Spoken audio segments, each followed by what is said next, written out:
हम ससुरे गए ना। हाँ। तो हमारे अम्मा बड़ा समझाइन हमें। का समझाइन हो? कहीं बिटिया ससुरे जाऊ, खूब अच्छा से नाम कमाई के आऊ, हाँ। ताकि हमार बेइज्जती ना हो। अच्छा। तो हम कहे अम्मा हम एकदम से नाम कमाई के आई। तब अच्छा। कैसे कमाई के आई दीदी सुनो। कैसे कमा के आइलू? अरे बा कमाई आईली, अरे कमाई आईली अम्मा ससुरे में नामवा कमाई आईली, अम्मा ससुरे में नामवा कमाई आईली, हे कमाई आईली, कमाई आईली अम्मा ससुरे में नामवा कमाई आईली। और देखा दीदी, हाँ। हमारे सास के 4 बेटवा रहे। अच्छा। हाँ 4 बेटवा रहे। हाँ। तो बहुत मेल रहा। देखे कैसे, हमारे ससुर जी के 4 बेटा हुआ, 4 बेटा हुआ हो, 4 बेटा हुआ। देखा दीदी इतना पटरी रहा 4 बेटवा में ना। हाँ। कि एक थरिया में खाना खात रहे सब। अच्छा। लेकिन हमसे देख ना गए। हाँ। हम कहनी का ना देख गए, का एक कह दे। हमारे ससुर जी के 4 बेटा हुआ, 4 बेटा हुआ हो, 4 बेटा हुआ। अरे 4 मोहरवा, अरे फोरैली अम्मा ससुरे में नामवा कमाए आईली, अम्मा ससुरे में नामवा कमाए आईली। तब तो बहनी बड़ा नाम कमा के आ गई। अरे बहुत नाम कमाने दीदी देखे। अब ही इतना कहाँ। तो जवन है के हमरे सास की एक बिटिया रही है। एक बिटिया रही बहनी, बहुत मानत रहे। हाँ। अपने कलेजे के टुकड़ा जानत रहे। दादा हे तू देखे रहे हो ना जमानत रहे। नहीं कहा था को तो ना मानत रहे। देखे रहो। हाँ हाँ देखे रहे, मानत रहू। मानत रहे ना, बहुत मानत रहू। बहुत मानत रही अपनी ननदिया के। हम देखे कैसे। कैसे बतावा?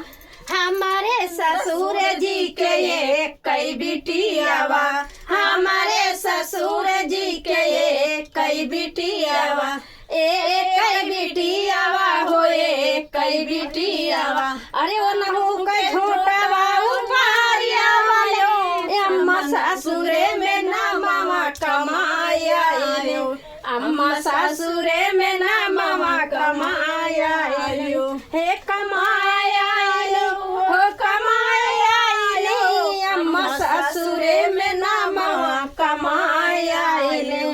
अम्मा सास अरे सास जी के मारले, ससुर के लातिया वाले। देखा दीदी लोगन सुने। हाँ। हम अपने भसुर कितना इज्जत करत रहे हैं दीदी लोगन। हाँ। बहुत इज्जत करत रहे अपने जेठ के, परछाई बराई की जात रहे हैं। अच्छा। ऐसी जात हम ऐसी जात रहे। तब अरे तो दीदी, बड़ा तू नीक देखे रहो। हाँ, हाँ, हम जो देखे। कहा था कि ना बरावत रहे। नहीं हम देखे लेकिन रहे। तब तो बड़ा नीक करत रहू हो। हाँ ऐसी आज जात के हम है ना। ऐसी परछाई बराई की जात रहे अपने भसुर जी के। लेकिन आजकल के देखी तो एकदम सड़ के जाती। अरे हम बहुत इज्जत करत रहे, खाली अम्मा के नाते कि अम्मा हमारे कहे रहे बिटिया अच्छे से नाम कमाई की। कमाई किया।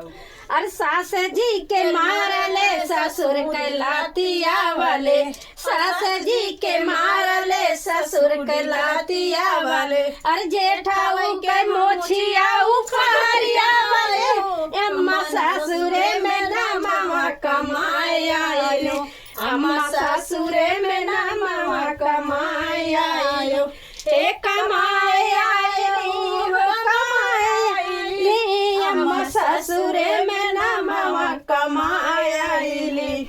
और देखा दीदी, हाँ बोला। हम अपने पिया के बड़ी इज्जत करत रहे हैं। हाय हो मैया। बहुत ही इज्जत करत रहे हैं के। देखे कैसे। कैसे तो जनाते अरे देवरा के मारले, देवरनिया लातिया वाले, देवरा के मारले, देवरनिया लातिया वाले।